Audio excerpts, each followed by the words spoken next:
Welcome to Not My Generation, the political podcast that looks at political events and issues through a generational lens.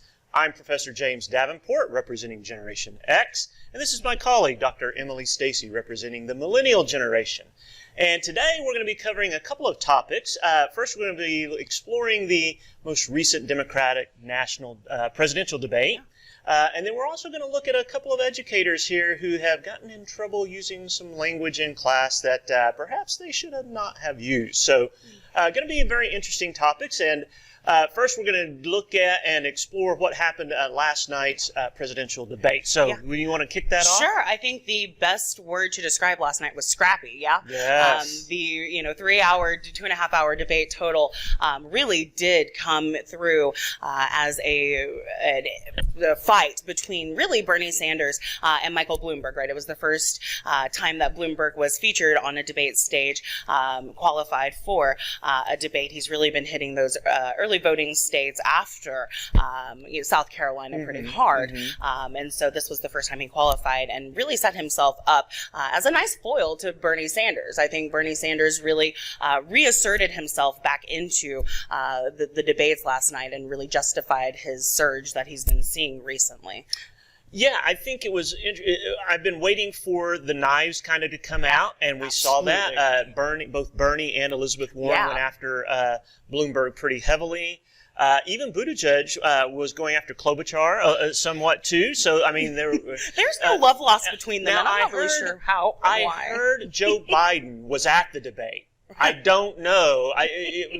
Can anybody confirm that? Yeah, I'm not really sure what happened to him last night. He was very much a shrinking violet. He got a couple of moments in and really just tried to remind folks that he was actually there and that he did these things. Pretty much, Joe Biden stood and repeated his CV or his resume throughout the evening, which really did not do him any favors, I think. One of the interesting things, so you might be thinking, well, why were they going after Mike Bloomberg? And well, a couple of things. So NBC discussed a poll after the debate and looked at several states, including Oklahoma, in which he is now leading in the polls in those states. And so this speaks to the amount of money he has been spending on advertising in these states, and it appears to be working. Right. We've got a $400 million number right now, price tag, on what Michael Bloomberg has spent in these early voting states, as I mentioned. And a lot of them, if we look at the demographic of Super Tuesday, are southern states, right? That's why Super Tuesday was created, right? Back in 1988. We know the fun political science history of Super Tuesday. But really, it was to coordinate the southern states and give them more of a voice. And so you do have the southern states and an older population, a demographic that is not necessarily wired like the millennial generation is. And so Michael Bloomberg didn't really waste too much time and money on social media. Some of that $400 million certainly did go to advertising on Facebook, things like that. But the majority of it has been spent on television advertising. And that really does play into that older demographic in those southern states who are just watching Jeopardy or Price is Right throughout the day. And you're seeing Michael Bloomberg ads all the time. It's amazing. And you saw some criticism. I noticed this from Bernie Sanders especially. Well, he didn't even run in New Hampshire or Iowa, right? And I don't think he's on the Nevada ballot either. Nope. Right? Interesting. He's at the debate, but he's not on the ballot. And so, some criticism of him not worrying about those very early states, right? And focusing on Super Tuesday. And so there was some criticism about that approach. And of course, criticism about he's just trying to buy the election. He's spending his billions of dollars to buy the election. So that was very interesting to see that play out. I'm wondering to what extent any of this will make any difference, right? We know that presidential debates, while for those of us on the inside and for the candidates, they're really important. We don't have a lot of strong evidence that voters take them all that seriously, right? And that they move people in tremendous directions. So it really will be interesting to see going forward. Again, Bloomberg won't be on the ballot in Nevada, so his appearance is really setting him up for Super Tuesday, I think, more than anything else. And so will this make an impact? Will there attacks? And I think now what you're going to see in advertising, you're not going to see just attacks on Bloomberg in debates, right. you're going to start seeing some ads come out against him. And this is where it's going to get really interesting. Yeah, well, he probably shouldn't have started yesterday before the debate by telling, right, his campaign released a press commentary, or a press release, really, that basically encouraged everybody that wasn't Bernie Sanders to get out of the race and back him, right? Otherwise, we're getting into a situation where Bernie Sanders has too many pledged delegates going into the convention. And so perhaps not the best way to go into your first debate. So interesting, one of the last questions asked, may have been the last question that the moderators asked, was, well, if nobody has a majority of delegates going into the convention, should the convention just nominate whoever has the most, right? Yeah. And of course, everybody but Bernie said, well, no, not necessarily. This thing should play out. We should see who can garner. And Bernie's like, well, of course it should be, because he's thinking he'll be in that position. I'm the one, right? So very interesting approach, which is opposite his position in 2016, of right? course, Which, of course. No, we should let this play out. So it's amazing how your position in these things can change over time, given the circumstances you find yourself in. Self-interest. Yeah, that's exactly right. I wanted to take a point of personal privilege regarding the debates, just very briefly, right? Because, of course, we have a time limit on this show. But I did want to mention We have a time limit? When did that happen? Don't tell our producer, right? I did want to mention, as an international relations comparative politics scholar, the lack of information or lack of questions regarding foreign policy in American debates thus far. And really, this was something that began in 2016, where the news media really let larger candidates, particularly Donald Trump, off without explaining military policy beyond, I'm going to bomb the, whatever, out of the Islamic State. This is something that I hope that in American campaigns going forward, we start to re-inject into the conversation.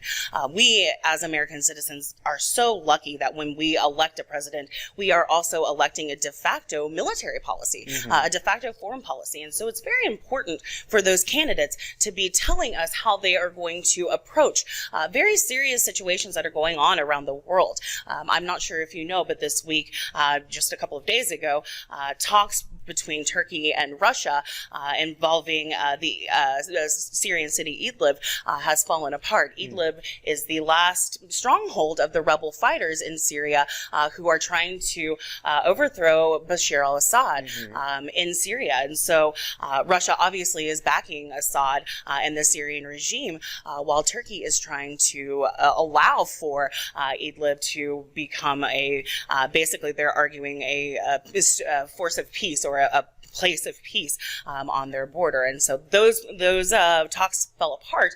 And so now Turkey is vowing a battle over Idlib, right? And so that's very dangerous. You have Israel last weekend, although the Israeli military will not confirm, it does look like military intelligence has confirmed that they did actually target and bomb targets, Iranian targets in Damascus, Syria, right? You have the coronavirus and economic woes going on related to the coronavirus.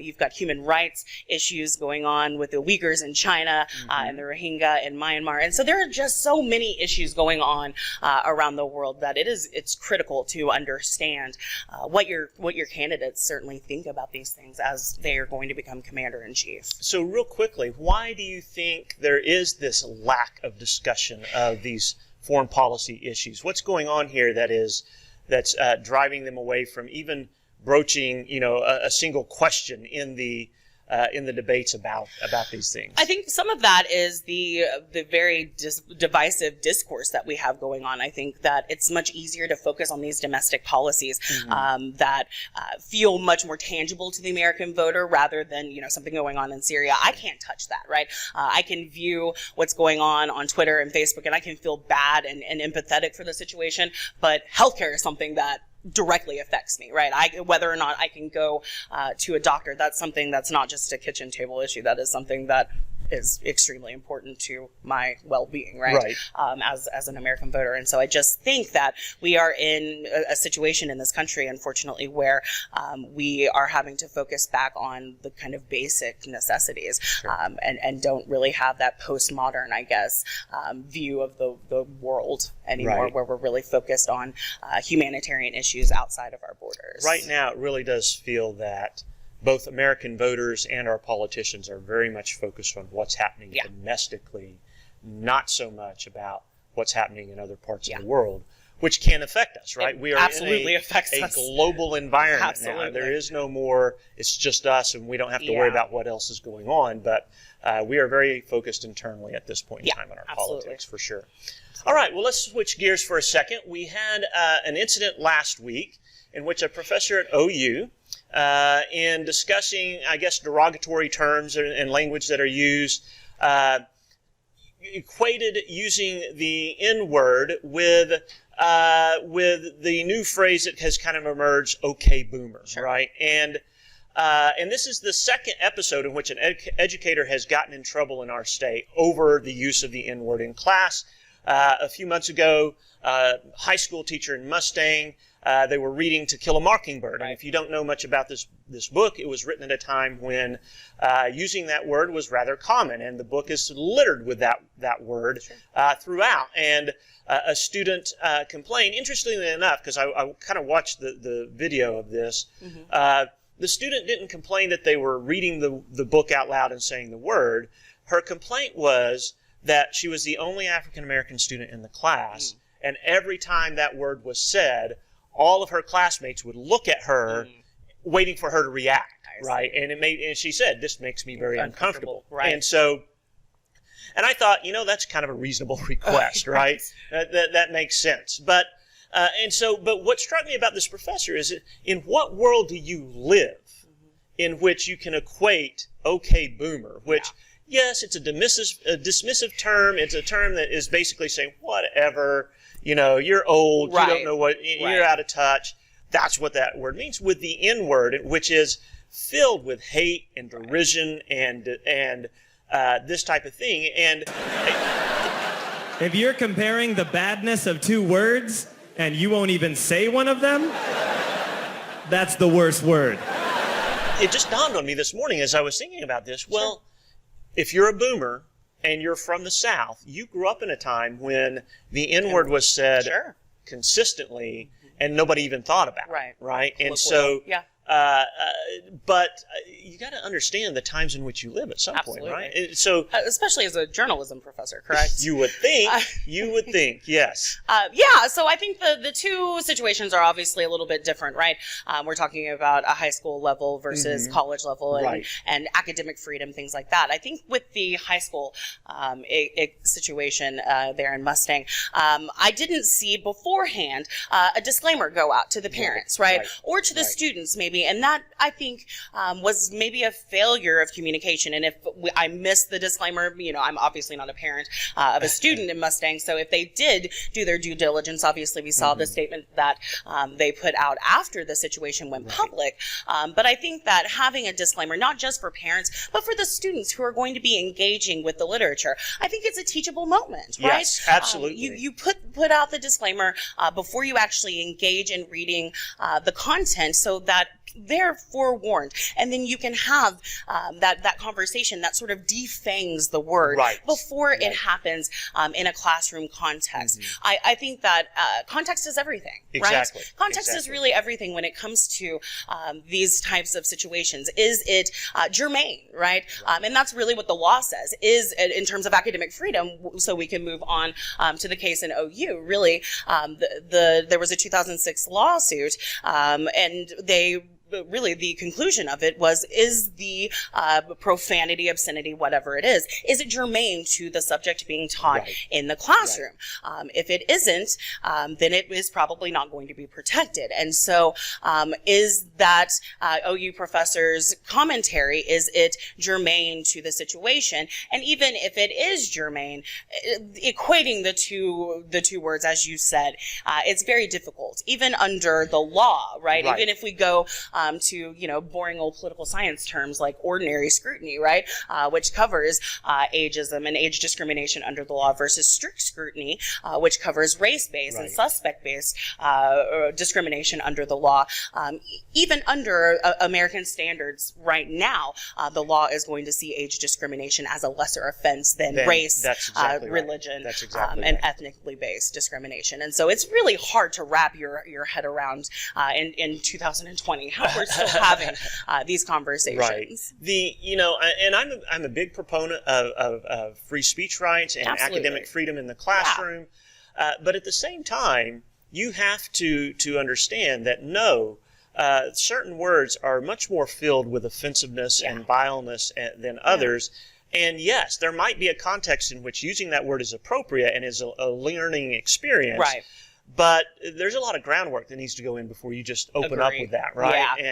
And I think that's, in both situations, your point about having some sort of disclaimer or upfront acknowledging, look, I'm going to be using some terminology in here, or we're going to be reading this. It's rather offensive. Right. You should be offended, but you also need to understand this is what we did at that point in time. This was society in those earlier periods. I don't agree with the idea of completely erasing history, right? Mm-hmm. You have situations that are going on around the world, such as in Poland, where their kind of legislative body, per se, has passed a law in 2016, 2017 that disallows the teaching of their role in the Holocaust, right? And so you have a very strong urge for people to just kind of erase history and not remember why these things happen or the hatred that led to these sorts of events or these sorts of loaded terms, right? And so I think that's a very dangerous precedent to set.